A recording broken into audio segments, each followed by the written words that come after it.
students, welcome once again in my YouTube channel whose name is Chemistry with Manish Soni। आज इस class में हम electrochemistry के अगले टॉपिक की चर्चा करने जा रहे हैं और हमारा इस चैप्टर का अगला टॉपिक है बैटरियाँ। बैटरी नाम आपने सुना होगा। देखिएगा क्या होती है बैटरी। वे युक्ति जिनसे हमें विद्युत ऊर्जा प्राप्त होती है बैटरियाँ कहलाती है। वे युक्ति जिनसे हमें कौन सी ऊर्जा प्राप्त होती है? विद्युत ऊर्जा। क्या कहलाती है? बैटरियाँ कहलाती है। उच्च विभव की आवश्यकता होने पर बैटरी शब्द प्रयोग करते हैं, जबकि निम्न विभव की आवश्यकता होने पर सेल शब्द प्रयोग में लाया जाता है। जैसे हम एग्जाम्पल के तौर पर देखते हैं तो हम यदि कार की बात करें तो कार के अंदर हम जो विद्युत ऊर्जा प्राप्त करने के लिए जो युक्ति लगाई जाती है उसे बैटरी बोलते हैं, जबकि जो हाथ की घड़ी होती है या दीवार घड़ी होती है उसमें जो विद्युत ऊर्जा प्राप्त करने के लिए, या टॉर्च की हम बात करें उसमें विद्युत ऊर्जा प्राप्त करने के लिए जो युक्ति लगाई जाती है उसे क्या कहा जाता है? सेल कहा जाता है। तो जब उच्च विभव की आवश्यकता हो तब हम बैटरी शब्द काम में लेते हैं और निम्न विभव की आवश्यकता होने पर सेल शब्द प्रयोग में लाया जाता है। तो बैटरी और सेल में क्या अंतर है वो मैंने आपको बता दिया। एक से अधिक सेलों को यदि श्रेणी क्रम में जोड़ा जाए तो किसका निर्माण होता है? बैटरी का होता है। ठीक है, अब हम बात करेंगे बैटरी या सेल के प्रकार। देखिएगा, सेल दो प्रकार के होते हैं या बैटरी दो प्रकार की होती है। नंबर 1 प्राथमिक सेल और नंबर 2 द्वितीयक सेल। सबसे पहले बात करेंगे प्राथमिक सेल क्या होते हैं। वे सेल जिनको पुनः आवेशित करना संभव नहीं होता प्राथमिक सेल कहलाते हैं। अर्थात ऐसे सेल जिनको रिचार्ज नहीं किया जा सके, जिनको पुनः आवेशित नहीं किया जा सके, क्या कहलाते हैं? प्राथमिक सेल कहलाते हैं। इनको पुनः आवेशित करना संभव नहीं होता। क्यों? क्योंकि इनमें होने वाली जो अभिक्रियाएं होती है ना, वो अनुत्क्रमणीय प्रकृति की होती है। अर्थात अभिकारक से उत्पाद तो बन जाता है लेकिन उत्पाद से वापस अभिकारक बनना संभव नहीं होता। तो बताओ, प्राथमिक सेल या प्राथमिक बैटरी में जो अभिक्रियाएं होती हैं वो किस प्रकार की होती हैं? अनुत्क्रमणीय प्रकार की होती है, अर्थात एक दिशीय अभिक्रिया होती है। एग्जाम्पल है शुष्क सेल और मरकरी सेल। अब हम बात करेंगे द्वितीयक सेल की।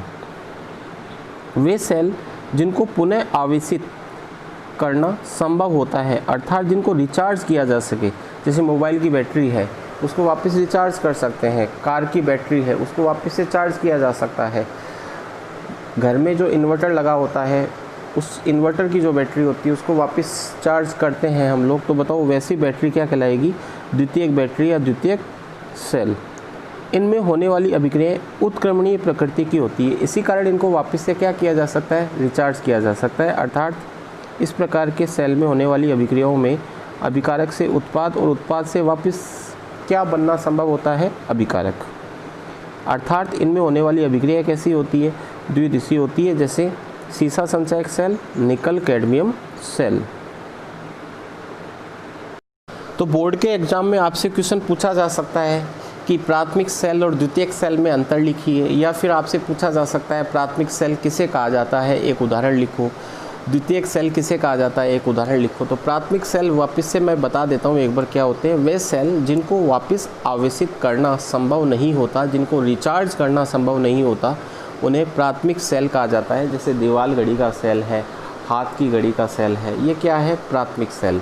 और वे सेल जिनको वापस आवेशित किया जा सकता है, या वे बैटरी जिनको पुनः आवेशित किया जा सकता है, रिचार्ज किया जा सकता है, जैसे मोबाइल की बैटरी है, घर के इन्वर्टर की बैटरी है, कार की बैटरी है, ऐसे सेल या ऐसी बैटरी क्या कहलाती है? द्वितीयक सेल या द्वितीयक बैटरी कहलाती है।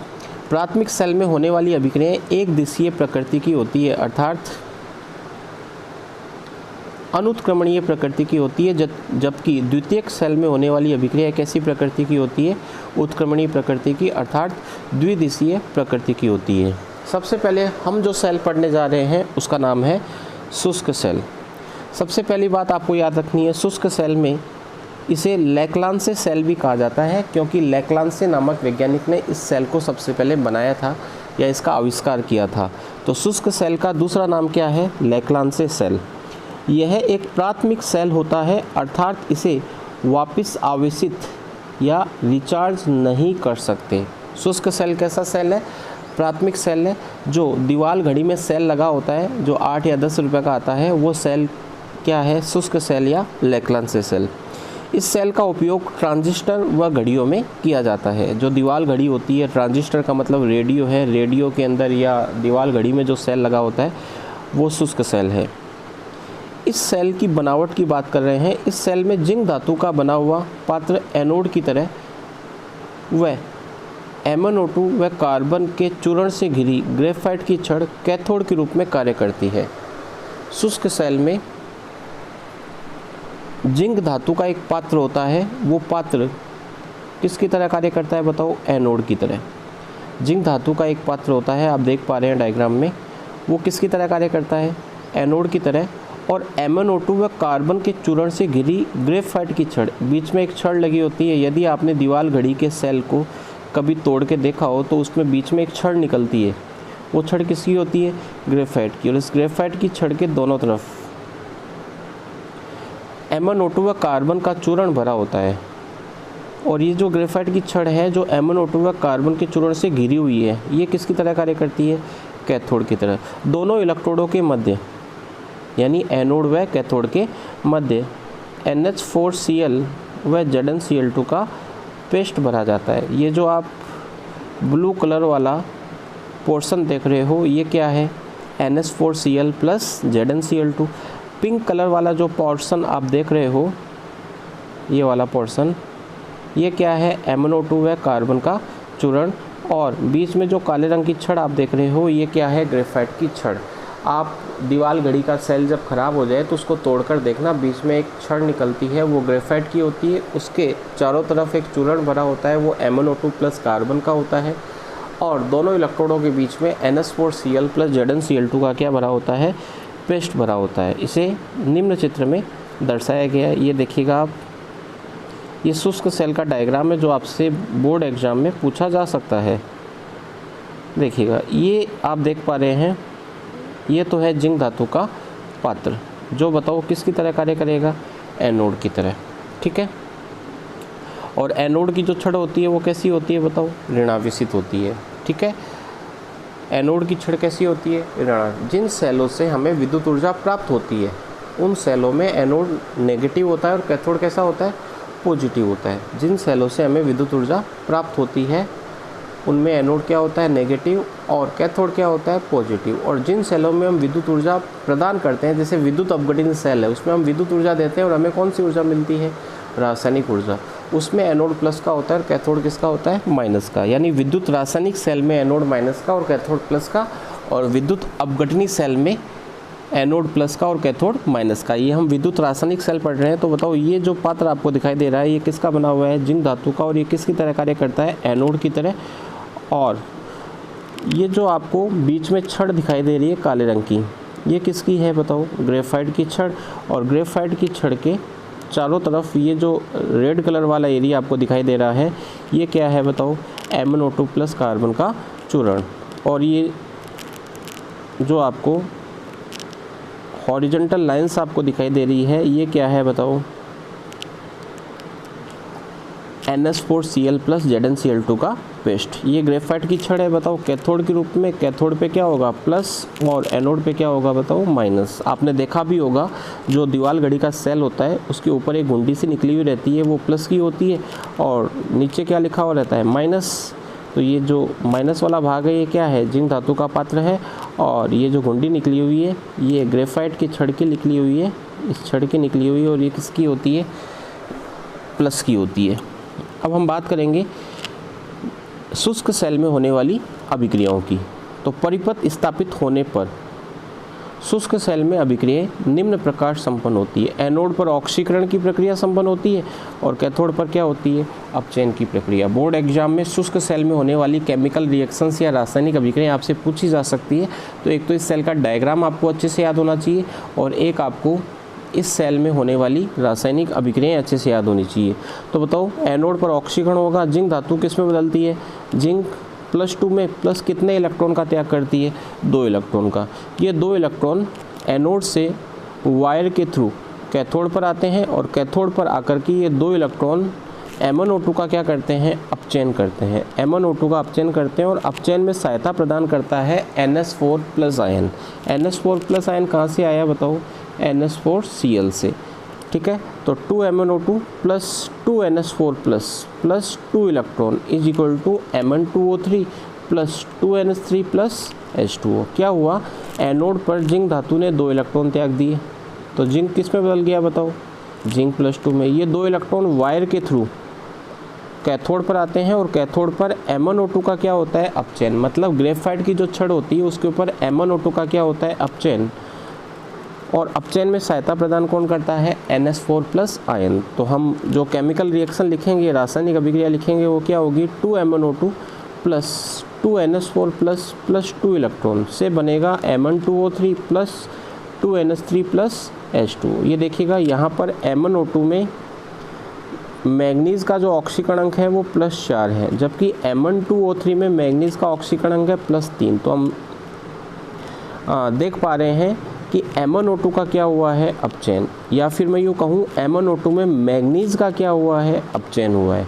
तो समीकरण आसानी से आप याद कर सकते हैं। जिंक बदलता है जिंक +2 में, 2 इलेक्ट्रॉन का त्याग करता है और ये 2 इलेक्ट्रॉन MnO2 के द्वारा NH4+ आयन की उपस्थिति में ग्रहण करके Mn2O3 बनाया जाता है। और साथ में कौन सी गैस बनती है, अमोनिया, और जल का निर्माण होता है। संपूर्ण सेल अभिक्रिया को निम्न प्रकार लिख सकते हैं। देखिएगा, एनोड पर होने वाली और कैथोड पर होने वाली अभिक्रियाओं को यदि आप आपस में जोड़ लोगे तो आपको ये वाली अभिक्रिया प्राप्त होगी। देखो, 2 इलेक्ट्रॉन से 2 इलेक्ट्रॉन कट हो जाएंगे, zinc zinc, MnO2 MnO2, NH4+, अभिक्रिया के बाई ओर तो ये है और अभिक्रिया के दाई ओर क्या है बताओ, जिंक +2 है, ये रहा जिंक +2, Mn2O3 है, ये रहा Mn2O3, ये अमोनिया है और ये क्या है, अमोनिया, और ये H2O है, ये की भी क्या है, H2O। इस सेल में ZnCl2 का क्या कार्य है, देखिएगा NH4Cl का तो क्या कार्य हो गया, NH4Cl में उपस्थित NH4+ आयन क्या करता है, MnO2 के अपचयन में सहायता प्रदान करता है। अब बात करते हैं ZnCl2 का क्या कार्य होता है। ZnCl2 क्या करता है, सेल में जो अमोनिया गैस बनती है उसको हटाने का कार्य करता है। इस सेल में ZnCl2 का कार्य सेल में बनने वाली अमोनिया गैस को हटाने का होता है ताकि सेल में विस्फोट ना हो। तो बहुत इम्पोर्टेंट बात बता रहा हूँ मैं आपको, बोर्ड एग्जाम में पूछी जा सकती है। शुष्क सेल में ZnCl2 का क्या कार्य होता है, तो आपका आंसर होगा शुष्क सेल में ZnCl2 बनने वाली अमोनिया गैस को रिमूव करने का क्या करता है, कार्य। ZnCl2 अमोनिया गैस से क्रिया कर निम्न अभिक्रिया अनुसार संकुल का निर्माण कर लेता है। ये अभिक्रिया आप देख पा रहे हैं, ZnCl2 प्लस 4NH3 क्या बना, ZnNH3 का होल 4Cl2। इस सेल का सेल विभव कितना होता है, 1.5 वोल्ट। अब बात आती है कि सर बोर्ड एग्जाम में क्या क्या क्वेश्चन पूछे जा सकते हैं। तो सबसे पहली बात, आपको शुष्क सेल जो है उसकी बनावट और उसका चित्र आपको याद करना है। शुष्क सेल में होने वाली रासायनिक अभिक्रिया आपको अच्छे से याद होनी चाहिए। शुष्क सेल में ZnCl2 का क्या कार्य होता है ये आपको याद होना चाहिए। और इस सेल का सेल विभव कितना होता है ये भी आपसे पूछा जा सकता है, 1.5 वोल्ट। और इसका उपयोग क्या है बताओ, दीवार घड़ी और ट्रांजिस्टर में इस सेल का उपयोग किया जाता है। और बताओ शुष्क सेल किस प्रकार का सेल है, प्राथमिक सेल। अब एक और प्राथमिक सेल हमें पढ़ना है और उस प्राथमिक सेल का नाम है मरकरी सेल। ये जो हाथ की घड़ी में आपने देखा होगा जो बटन नुमा सेल लगा होता है, छोटा सा सेल होता है, वो जो सेल होता है वो कैसा सेल होता है, मरकरी सेल होता है। यानी यह भी एक कैसा सेल है, प्राथमिक सेल है, अर्थात इसको वापस से रिचार्ज नहीं किया जा सकता। और इस सेल का उपयोग हाथ घड़ी श्रवण यंत्र में किया जाता है। सुनने की जो मशीन आती है उसे श्रवण यंत्र कहा जाता है। बुढ़ापे में काम में ली जाती है, जब व्यक्ति को सुनना क्या हो जाए, कम हो जाता है, तो उस यंत्र की सहायता से वो सुन सकता है और उस यंत्र को क्या कहते हैं, श्रवण यंत्र कहते हैं। अब बात करते हैं मरकरी सेल की बनावट की। बताओ मरकरी सेल कैसा सेल है, प्राथमिक सेल है, ठीक है। इसकी बनावट, इस सेल में क्या करते हैं, जिंक Hg का एनोड यानी जिंक धातु का पात्र होता है, उसके ऊपर Hg की परत चढ़ी होती है मरकरी की। जिंक Hg का एनोड व HgO व कार्बन का पृष्ठ कैथोड के रूप में लिया जाता है। बताओ एनोड के रूप में क्या लिया जाता है, जिंक Hg, यानी जिंक धातु का पात्र और ऊपर किसकी परत चढ़ी हुई है, Hg की, और वह Hg व कार्बन का पेस्ट कैथोड के रूप में लिया जाता है। KOH व ZNO का पेस्ट विद्युत अपघट्य के रूप में लिया जाता है। इस सेल को निम्न चित्र में दिखाया गया है। ये देखो, ये तो हो गया जिंक Hg का पात्र, ठीक है, जो एनोड के रूप में है, और एनोड को किससे शो करेंगे, माइनस से। ये जो आपको बीच में ब्लैक वाला एरिया दिखाई दे रहा है, ये है HgO प्लस कार्बन का पेस्ट, और ये किसके रूप में कार्य करता है बताओ, कैथोड के रूप में। दोनों इलेक्ट्रोडों के बीच में, यानी एनोड व कैथोड के बीच में KOH प्लस ZNO का क्या भरा हुआ है, पेस्ट, और ये किसके रूप में कार्य करता है, विद्युत अपघट्य के रूप में। तो ये है मरकरी सेल की बनावट। अब हम बात करेंगे मरकरी सेल में होने वाली रासायनिक अभिक्रियाओं की। देखिएगा, इस सेल में अभिक्रियाएं निम्न प्रकार संपन्न होती है। एनोड पर ऑक्सीकरण होता है और कैथोड पर अपचयन। सबसे पहले बात कर रहे हैं एनोड पर ऑक्सीकरण किस प्रकार से संपन्न होता है। देखिएगा, जिंक धातु का जो पात्र हमने लिया था, उस पात्र पर जिंक धातु का ऑक्सीकरण होता है। तो Zn कोष्टक में Hg लिखा हुआ है, इस Hg का यहाँ पर ऑक्सीकरण नहीं होगा। Hg सिर्फ इस बात को बता रहा है कि जिंक धातु के ऊपर Hg की क्या चढ़ी हुई है, परत चढ़ी हुई है। तो जिंक धातु ऑक्सीकृत होकर बनाएगा Zn+2 प्लस 2 इलेक्ट्रॉन, यानी 2 इलेक्ट्रॉन का क्या कर देगा, त्याग। अब ये जो Zn+2 है, वो जो KOH प्लस ZNO का पेस्ट हमने लिया था, उस पेस्ट में जो KOH है, KOH के जो OH माइनस आयन है, उस OH माइनस आयन से क्रिया करके ZNO प्लस क्या बनाएगा, H2O। यहाँ पे देखिएगा 2 ऑक्सीजन है, एक ऑक्सीजन Zn के साथ लग गई और एक ऑक्सीजन वाटर के साथ आ गई। ये समीकरण A हो गई, ये समीकरण क्या हो गई, B। A और B को आपस में हमने जोड़ लिया। तो बताओ Zn+2 से Zn+2 क्या हो जाएगा, कैंसिल आउट। Zn+2 से Zn+2 क्या हो जाएगा, कैंसिल आउट। तो हमारे पास जो समीकरण आएगी वो एनोड की समीकरण क्या होगी, Zn कोष्टक में Hg plus 2OH minus is equal to ZNO plus H2O plus 2 electron. अब हम बात करेंगे कैथोड की अभिक्रिया की। कैथोड पर क्या होगा, अपचयन। अपचयन किसका होगा, HgO का।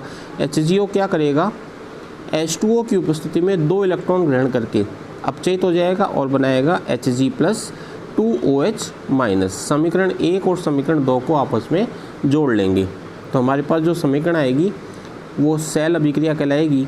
ये देखो क्या प्राप्त हुई, Zn कोष्टक में Hg plus HgO is equal to ZNO plus Hg। तो ये इस सेल की क्या है, सेल अभिक्रिया। तो आप अच्छे से इन समीकरणों को याद कीजिएगा, क्योंकि एग्जाम में क्वेश्चन पूछा जा सकता है कि मरकरी सेल में होने वाली रासायनिक अभिक्रियाएं लिखिए।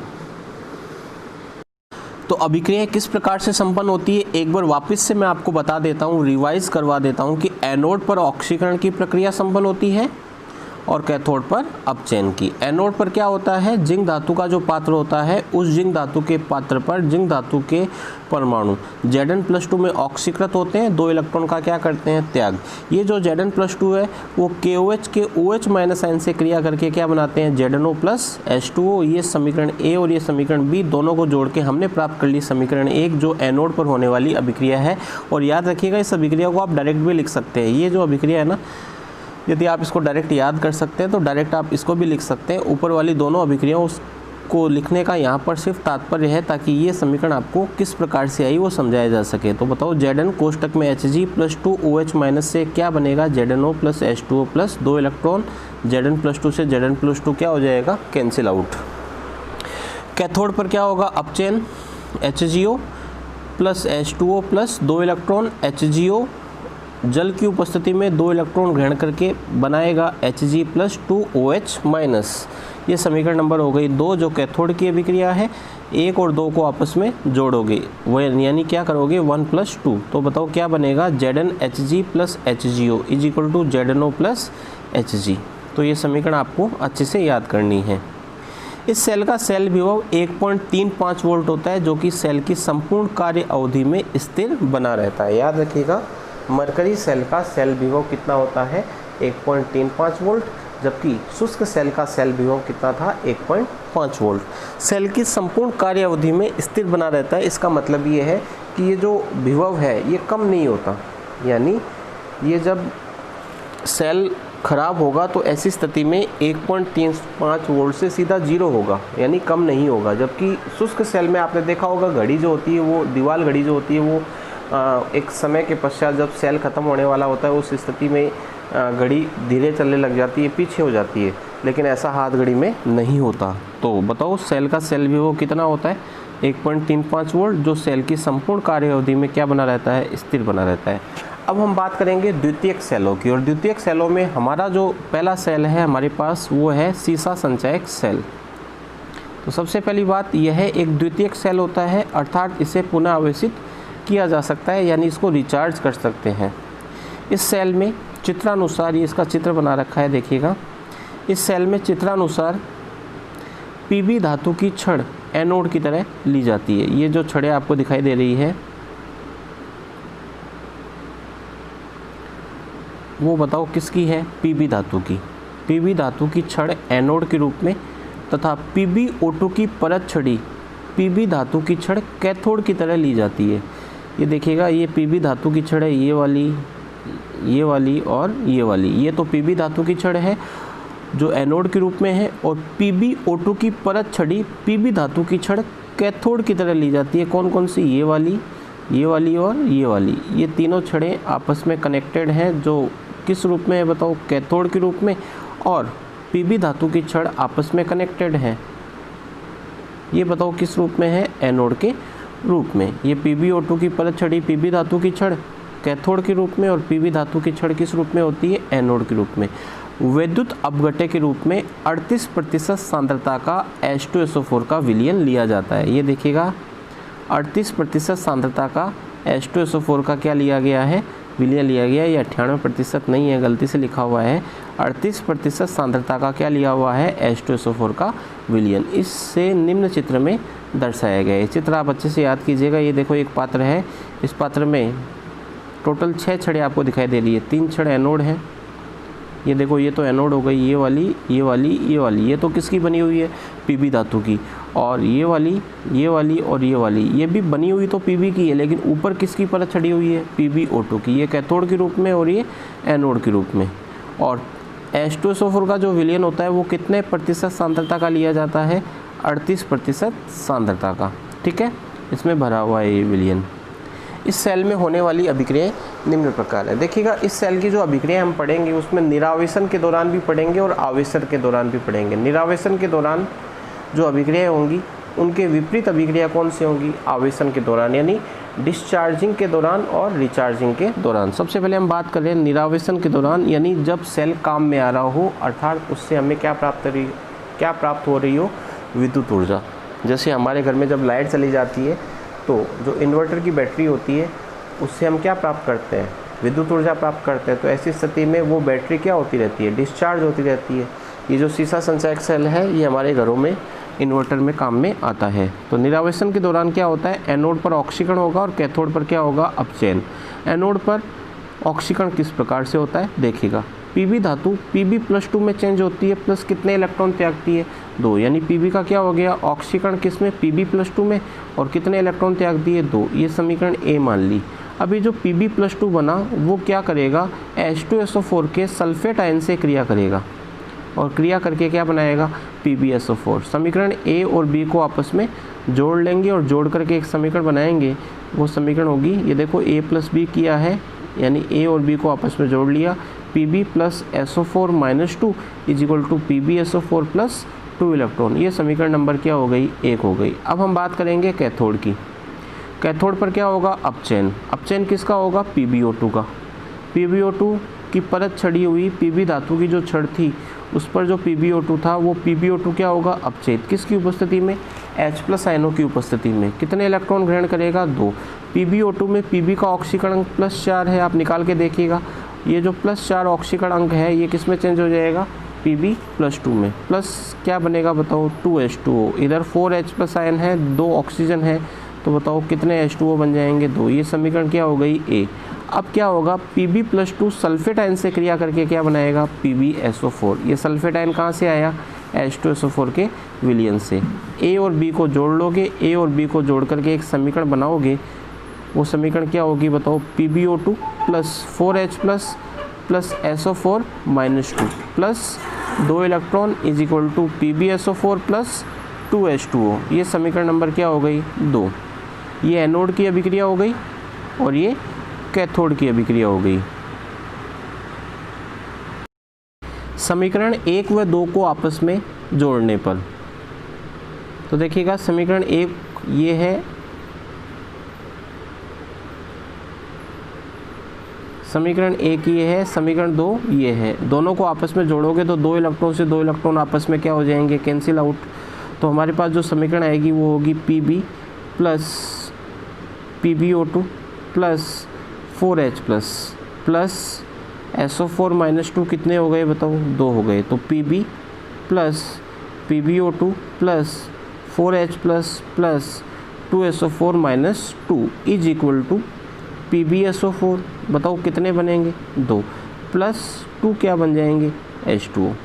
तो ये हो गई इस सेल में होने वाली अभिक्रिया निरावेशन के दौरान। अब आपको बोर्ड एग्जाम में कैसे लिखना है वो डिपेंड करता है कि क्वेश्चन कितने अंक का है। अगर मान लो क्वेश्चन 1 अंक का ही है तो डायरेक्टली आप ये वाली समीकरण लिख सकते हैं। यदि क्वेश्चन 2 अंक का है तो आपको पूरा लिख के बताना पड़ेगा। अब हम बात करेंगे आवेशन के दौरान अभिक्रिया किस प्रकार से होती है।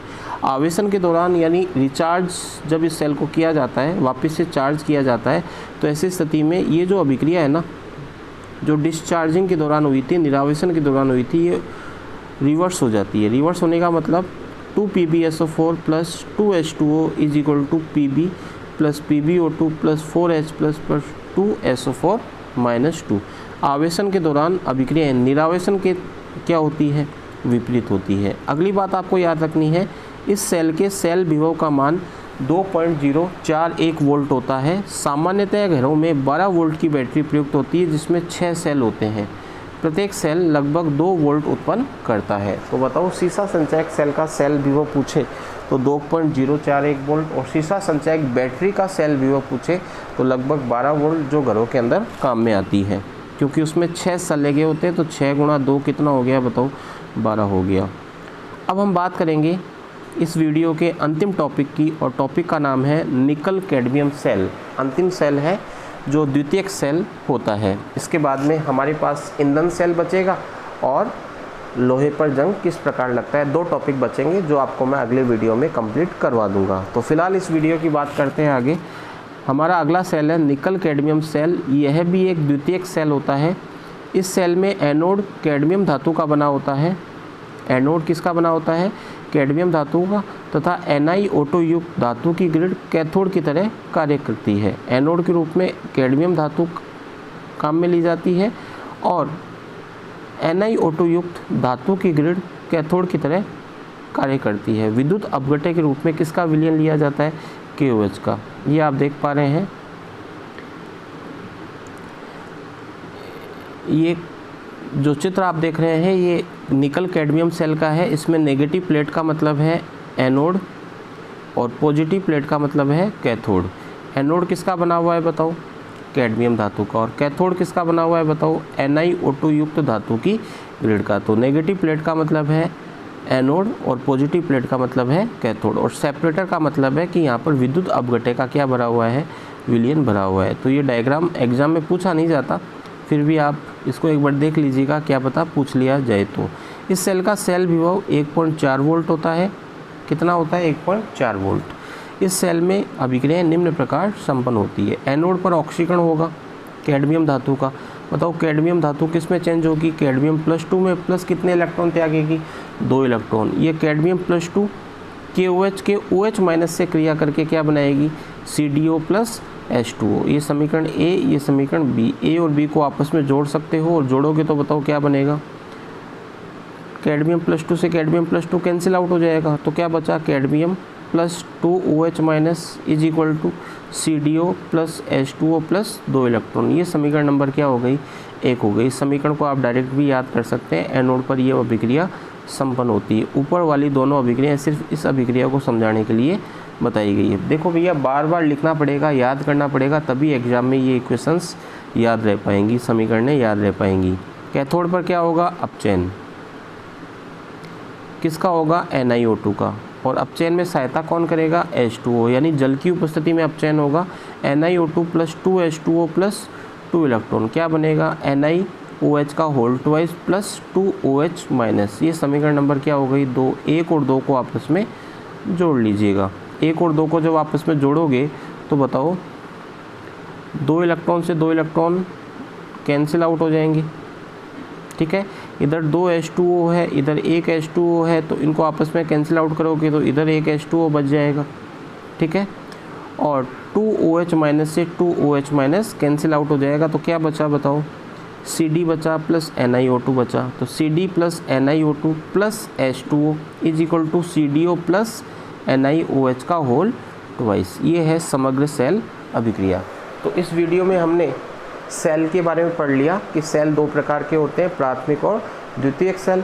प्राथमिक सेल के 2 एग्जाम्पल्स अपने सिलेबस में हैं, नंबर 1 शुष्क सेल और नंबर 2 मरकरी सेल।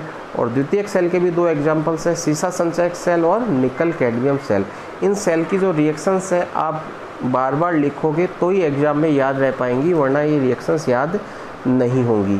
ठीक है, आप ये सोचो कि आज मैं याद कर लूँ, फिर एग्ज़ाम से एक दिन पहले मैं इसको वापस से याद कर लूँ, तो आपको एग्ज़ाम में समीकरणें याद आए आवश्यक नहीं है। तो आपको क्या करना है, इन समीकरणों को बार बार याद करके छोड़ देना है, फिर एग्ज़ाम के टाइम आप इनको वापस से एक बार देख के जाओगे तो याद आ जाएगी। तो ये था आज का वीडियो। यदि आपको अच्छा लगा हो तो इसे लाइक कीजिएगा और चैनल पर नए आए हैं तो सब्सक्राइब ज़रूर कीजिएगा। अगले वीडियो में हम पढ़ेंगे ईंधन सेल और लोहे पर जंग लगने की प्रक्रिया। तब तक के लिए धन्यवाद।